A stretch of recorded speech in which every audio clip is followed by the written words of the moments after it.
Hello guys, welcome back to my channel. তো এসে গেছি আবার একটা নতুন ব্লগ নিয়ে। তো আগের ব্লগে লাস্টে তোমরা দেখেছো যে আমরা জঙ্গল সাফারিতে গেছিলাম। তো ওখান থেকে আমরা দুপুরের মধ্যেই চলে এসেছিলাম। তো আমরা ডিসাইড করেছিলাম যে আজকে বিকেলেই যাব, মন্দিরে যাব। কারণ ওই মন্দিরে রাত্রির ঠিক 8টার সময় একটা লাইট শো হয়। তো ওই লাইট শোটা দেখার জন্য আমরা তাড়াতাড়ি করেছিলাম টিকিট কাটতে, কারণ যদি বেশি লেট হয়ে যেত হয়তো টিকিট পেতাম না। তাও আমরা এখন গিয়েও জানতে পারি, মানে আমাদের সাথে একটু গন্ডগোল হয়ে গেছিলো। সেটা হচ্ছে বাইরে থেকে আমরা শুনেছিলাম যে টিকিট শেষ হয়ে গেছিলো এরকম, কারণ 6টা 6:30টার মধ্যে এসে নাকি কাটতে হয়। তো আমরা ঠিক আছে ভেবে চলে গেছিলাম যে এরকম আর টিকিট পাওয়া যাবে না। তো ভেতরে দর্শনের জন্য গেছিলাম, কিন্তু ভগবান ওই যে চাইলে তোমার সাথে সেটা হবেই। তো আমরা ভেতরে গিয়ে আমার না মানে একটা মনে হলো যে সিকিউরিটি গার্ডের কাছে বা পুলিশরা ছিল ওখানে শোনা উচিত। তো শুনতে গেছিলাম, তখন উনি বললেন যে না, অফলাইন টিকিট এখনও দেওয়া হচ্ছে, তুমি তাড়াতাড়ি করে দাও। আমি লিটারেলি ওখান থেকে দৌড়েছি, মানে দৌড়ে গিয়ে টিকিট কেটে লাইট শো দেখে ঠাকুরের দর্শন করে আমরা বেরিয়ে এসেছি। সত্যি সেই ঠাকুর চেয়েছিলাম আমরা দর্শন করতে পেরেছি, যদি না চাইতো তাহলে তো হতো না। তো সেটাই বলছি যে ভগবান চাইলে সেটা হবেই তোমার সাথে। তো অলরেডি দর্শন হয়ে গেছে, ভেতরে কোনো ক্লিপ দেখানো সম্ভব না, কারণ ফোন তো অবভিয়াসলি বাইরে রেখে যেতে হতো। তো তারপরে আমরা ওই পাশে প্রসাদালয় থাকে, সেখান থেকে খেয়ে দিয়ে আমি রাতের বেলা এখন কোথায় যাচ্ছি, গোলা খেতে। দাদা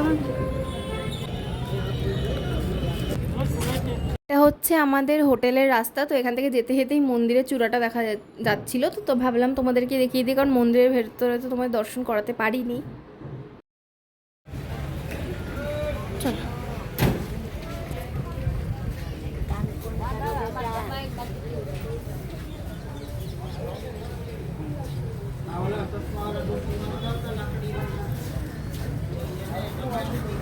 কি রোদ রে। হ্যাঁ, ঠাকুরের চরণে চুল লাগিয়েছিল। ওর ভেতরে গাছটাও আছে। আর কার ভেতরে? ওই যে ভেতরে মন্দিরের ভেতরে, মন্দিরের ভেতরে গাছটা পরিক্রমা করি তিনবার।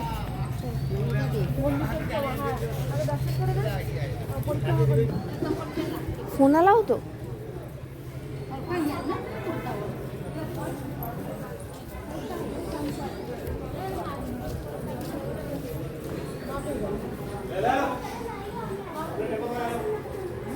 ফোন আলাও।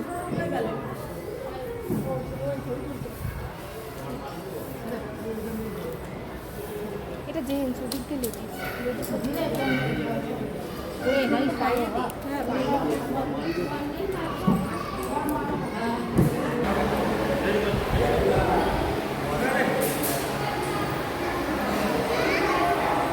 আচ্ছা, তো এখানকার কাহিনী হচ্ছে, আমি তোমাদের বলে দিই। এটা হচ্ছে বালকা তীর্থ। এটা হচ্ছে, তোমরা সবাই জানো যে শ্রীকৃষ্ণ যেখানে বসেছিল তার চরণে এসে যখন তীরটা লেগেছিল, সেইটাই হচ্ছে এই জায়গাটা। এখানে একটা দেখো, তোমাদের আমি গাছ দেখিয়েছি, সেই গাছেই সে ওরকমভাবে হেলান দিয়ে বসেছিল, তার পায়ে এসে সে তীরটা লাগে। এরপরে আমরা দেখবে একটা জায়গায় যাব, সেটা হচ্ছে বাণগঙ্গা বলে, ওইখান থেকেই জরা তীর ছুঁড়েছিল, এসে এখানে ভগবানের চরণে লেগেছিল।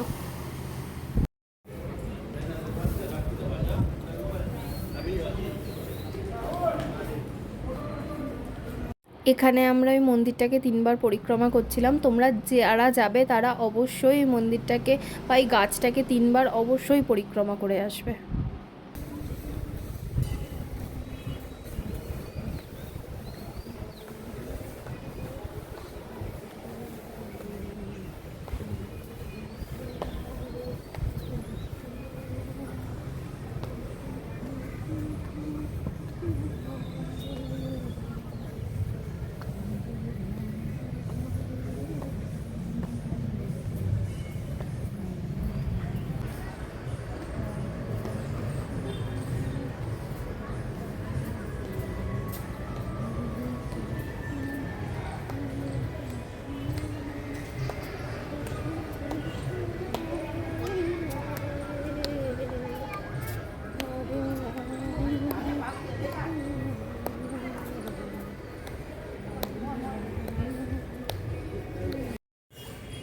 কত বড় বড় মাছ, কত বড় বড় থেকে কত মাছ। এখানেও আমি ফোন অন করে ভিডিও করতে করতে ঢুকছিলাম, ভিতরে ঢুকেই দেখি ওখানে একদম সুন্দর করে টানানো নো ফটোগ্রাফি। আমি তাও ভিডিও করছিলাম, তো সামনে থেকে একজন সিকিউরিটি গার্ড আমার ভিডিওটা বন্ধ করিয়ে দিল।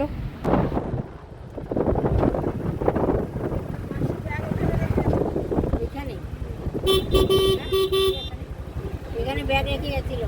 কে দিদা?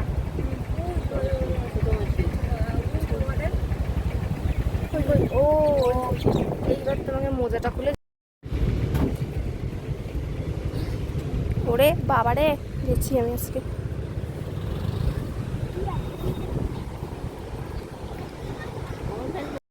অনেকগুলো পাইছিল। আচ্ছা রঙনি এখানটা কোথায়? এখানটা বাবা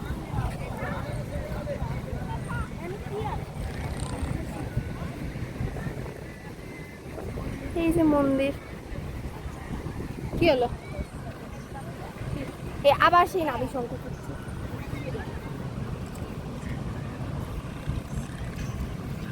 তো এটাই হচ্ছে সেই বাণগঙ্গা। একটু আগে আমি যেটা বললাম যে এখান থেকেই জড়া সেই তীরটা ছুঁড়েছিল, যেটা গিয়ে ভগবানের চরণে লেগেছিল।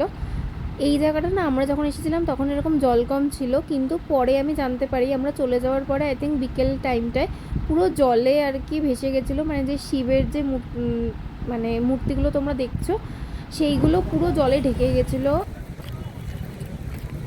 ওখানটা যাবো। আরে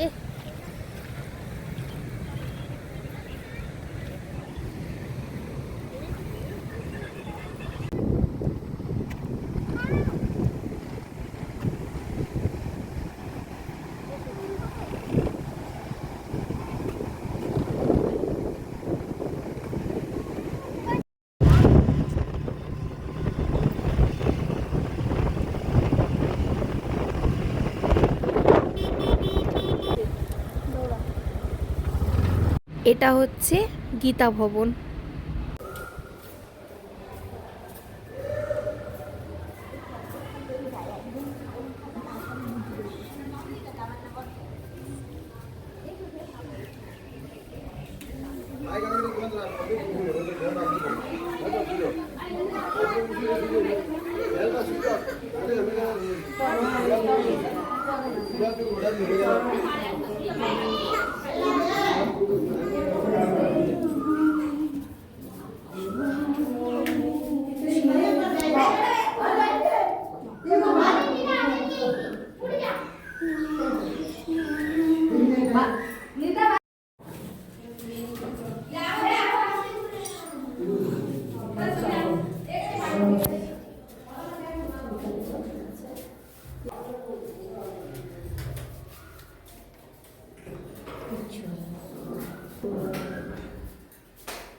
এই যে এখানে গীতা লেখা, এখানে গীতা রয়েছে। এইখানে কি জ্বর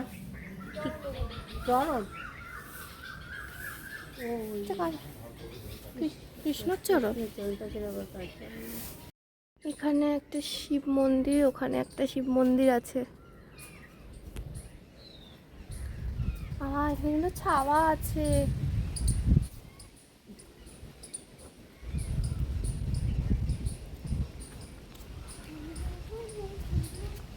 ও মামা ওইখানে নাকি 25 টাকা দিলে জল ঢালতে হয় ওই ঠাকুরের পায়ে। চলে এসছি তো। না না ওই তো পদ্মর ওইখানটা। মাসি বলছি। হ্যাঁ না যাবো না, ও এমনি দর্শন হলে ঠাকুর বুঝতে পারবে।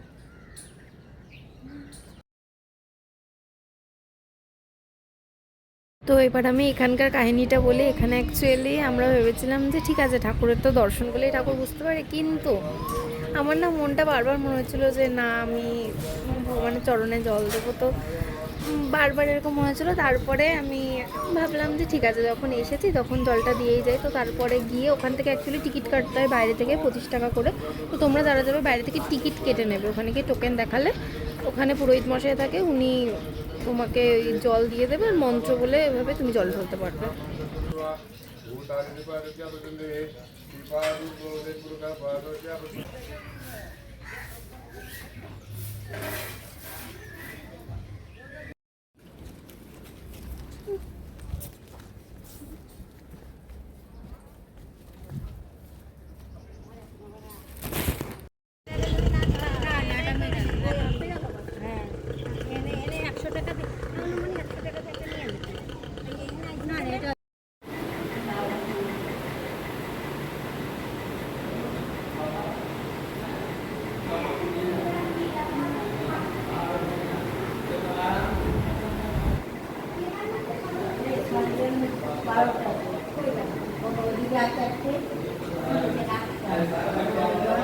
আচ্ছা,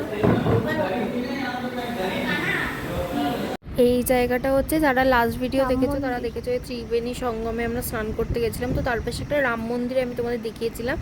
এই মন্দিরটা সেদিন আমরা ঢুকিনি, আজকে দেখবো বলে। তো এই মন্দিরটাতে আমরা এখন এসেছি।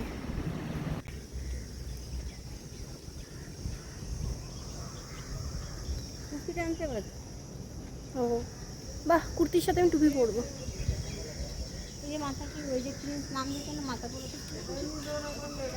এমনিও পুড়েই গেছি আধা।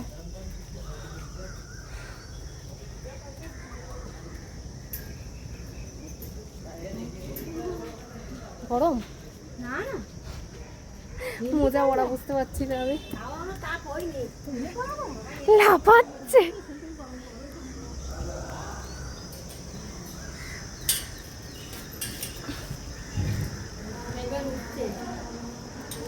আমাদের ঘোরাও হয়ে গেছে।